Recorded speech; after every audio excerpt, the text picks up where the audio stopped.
26년 1월 2일 현대차의 종가는 29만 8,500원이었습니다. 26년 6월 1일 5개월 뒤 현대차 주가는 75만 원이었습니다. 영상 제작일 기준 전일 26년 6월 25일 종가는 50만 3천 원입니다. 연초 대비 고점 기준으로는 2.51배, 어제 종가 기준으로는 1.68배 급등한 것입니다. 지금이라도 팔아야 하는 것인지 고민이 많아지는 요즘입니다. 오늘은 제작일 26년 6월 26일 기준 현대차 적정 주가가 얼마인지 평가해 보겠습니다. 안녕하세요. 개미들의 눈높이에서 주식의 적정 주가를 탐구하는 개미선임입니다. 상가 건물 가격은 상가의 월세 수익을 역산하여 구하듯 회사 이익을 역산해 적정 시가총액을 구하고 지금의 시가총액과 비교하여 적정 여부를 판단합니다. 즉, 투자금 원금 회수 기간 비교 방식으로 주식의 적정 가치를 평가합니다. 여러 가지 가치 평가 방법들이 있지만 회사가 벌어들이는 이익으로 주식 가치를 평가하는 것이 적정 주가를 예측하기에 가장 좋다고 생각합니다. 우선 상가 건물 가격이라고 할 수 있는 시가총액을 보면 2026년 6월 25일 기준 현대차 시가총액은 101조 원입니다. 월세 수입이라고 할 수 있는 회사의 이익은 본업으로 지속 가능하게 벌어들이는 영업이익을 기준으로 하겠습니다. 2025년 말 기준 1년간의 영업이익은 11.4조입니다. 확정된 영업이익 11.4조로 시가총액 101조를 회수하려면 몇 년이 걸릴까요? 매년 11.4조 원씩 8.85년, 약 9년을 벌면 시가총액 101조를 모두 회수할 수 있습니다. 그런데 이익은 작년 말 기준이고 시가총액은 현재 시가총액이어서 기간의 대응이 맞지 않습니다. 증권사 리포트나 네이버 증권의 단순 PER만 보고 결정하시면 오류를 범하는 이유가 바로 여기에 있습니다. 그래서 이익 가치도 최소한 최근 가치로 반영하거나 6개월에서 2년치 미래 실적도 가져와서 가격에 반영해야 하기 때문에 영업이익 가치를 최근 및 미래 가치로 바꿔서 평가해 주어야 합니다. 여기서 또 한 번 개인차가 발생합니다. 누구는 뉴스의 예측치를 그대로 믿고 누군가는 음모론으로 받아들여 믿지 않습니다. 저는 두 가지나 세 가지 다른 채널의 내용이 일치하면 신뢰도가 높다고 판단하고 받아들입니다. 그래서 여기서는 네이버 증권의 컨센서스상 영업이익을 기준으로 주식 평가하는 방법을 사용하겠습니다. 네이버 증권 컨센서스상 2026년 연말 예상 영업이익은 12조입니다.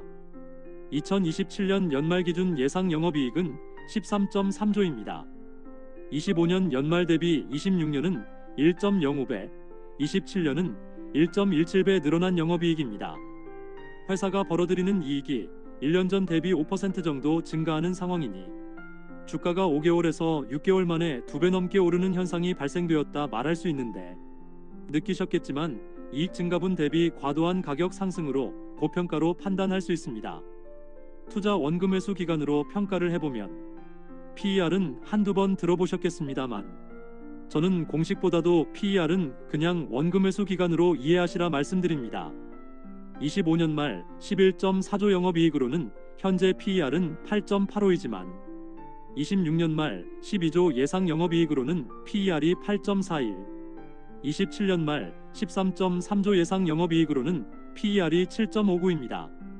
6개월 만에 68% 상승한 시가총액을 25년 연말 이익으로 계산해도 9년 이내에 27년 늘어날 영업이익으로 계산해보아도 8년 이내에 투자금 회수가 되는 것입니다. 이것은 상승하기 전 주가가 대단히 저평가 구간에 있었기에 가능한 숫자입니다.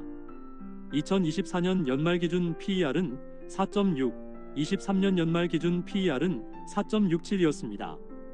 회사 전체를 매수해도 5년이 되기 전에 투자 원금을 모두 회수할 수 있었으니 현대차는 상승 전까지 매우 저평가 주식이었고 68% 상승한 지금 상대적으로 적정 주가를 찾아 올랐다 이야기할 수 있겠습니다. 물론 PER 4.6도 높다고 하시는 분이 계실 수 있는데 그것은 개인마다 달라집니다. 어떤 분은 5년 만에 회수라면 사지만 10년 만에 회수라면 구매 안 하실 것이고 어떤 분은 20년 만에 회수가 되어도 5% 수익률 정도는 되는 것이니 미래에 더 벌 수도 있는 것을 보고 구매할 수도 있는 것입니다. 그럼 여기서 상가 건물도 주변 부동산 시세에 영향을 받듯 시장에서 적용되는 배수를 가져와 보면 동일업종 PER은 9.99배, 코스피 200 지수 PER은 24.50입니다. 동일업종 PER 9.99를 10배라고 하고 적용하면 26년 연말 영업이익 기준 시가총액은 120조, 27년 연말 기준 시가총액은 133조가 됩니다.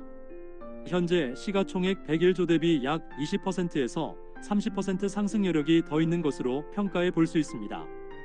코스피 200 지수 PER 24.50까지 간다면 지금 주가보다도 100% 이상 상승 여력이 있다 평가할 수 있지만 시장 PER이 24.5인데 업종 PER이 10인 것은 그만한 이유가 있을 수 있는 것이니 여기서는 코스피 200 지수 평균 PER 평가는 제외하도록 하겠습니다. 성장률이 큰 경우 성장성도 감안하여야 하지만 26년 이익 성장률은 5%, 26년 대비 27년 이익 성장률은 10.8%로 성장률이 크지 않아 성장성 평가도 제외하도록 하겠습니다. 이렇게 마무리하면 그동안 저평가되었던 주식이 최근 6개월 사이에 업종 평균 PER을 찾아왔다로 평가할 수 있는데 그러기에는 6개월이라는 짧은 시기에 급등을 설명하기가 어렵습니다. 그래서 여기서 연초 급등의 트리거가 되었던 보스턴 다이나믹스 이야기를 안 할 수는 없겠습니다. 현대차는 휴머로이드 로봇 제조회사인 보스턴 다이나믹스 지분을 약 28%를 가지고 있으며 현대자동차 그룹이 자녀 지분도 계속 추가 매수를 시도하고 있어 자녀 지분 추가 매수 성공 시 비중은 다소 더 올라갈 것으로 보입니다. 뉴스 기사들로 추정되는 이 지분의 가치는 30조에서 36조 가치로 평가받습니다. 보스턴 다이나믹스가 올 후반기 상장 이야기가 나오고 있기 때문에 연초에 급등의 트리거가 되었던 것은 바로 이 로봇 회사 보스턴 다이나믹스 지분 가치 반영을 기대한 것이라 할 수 있습니다.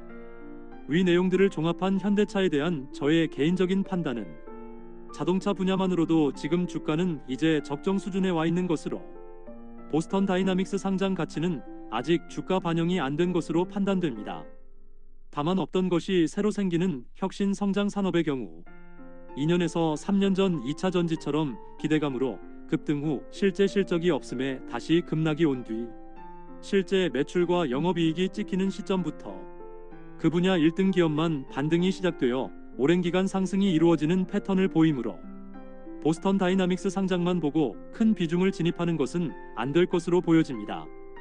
지금 시총 101조에 상장 후 30조 가치가 더해진다면 30% 정도의 상승 여력이 더 있다 정도인데 저는 3년 이내에 100% 이상의 상승 여력이 예상되지 않는 종목에는 신규 진입하지 않습니다. 그것은 혹시나 예상대로 주가가 안 올랐을 때에도 20%나 30% 정도의 안전 마진은 확보하기 위해 그렇습니다.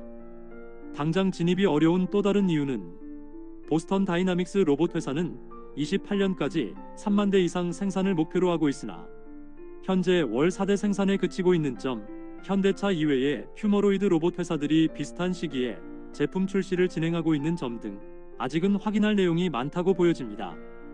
따라서 지금 고평가는 아니기에 조정이 오는 시기가 있다면 분할 매수 관점으로 진입 예정입니다. 기존의 낮은 가격에 보유 중이라면 자동차만으로도 이제야 적정주가 영역이니 보유를 지속하는 것이 좋을 것 같습니다. 다만 보스턴 다이나믹스가 실제 상장 후 시총 130조를 훨씬 뛰어넘는 구간이 온다면 28년은 아직은 많은 시간이 남은 시점으로 일부 차익 실현한 후 보스턴 다이나믹스의 실제 매출과 영업이익을 추적하며 재진입 여부 등을 보겠습니다. 여러분은 현대차 현재 50만원 주가를 어떻게 판단하시겠습니까? 오늘은 현대차 적정 주가를 평가해 보았습니다. 이제 곧 2분기 실적 발표가 이어지는데 분기 실적이 발표되면 다시 평가해 보도록 하겠습니다. 본 내용은 단순 참고 자료로 매수나 매도 추천은 아니며 모든 투자 결정은 본인 판단으로 하셔야 합니다. 투자 결정에 따른 이익과 손실은 모두 투자자 본인에게 귀속됩니다. 개인적으로 보유하고 있는 종목이 있어 편견이 있을 수 있습니다. 주가는 지진, 전쟁, 전염병, 기후 등 경제와 상관없는 요인에 의해서도 변동될 수 있으므로 아무리 확신이 들어도 자금 배분이나 분산 투자 등 적정한 위험 관리는 하셔야 합니다.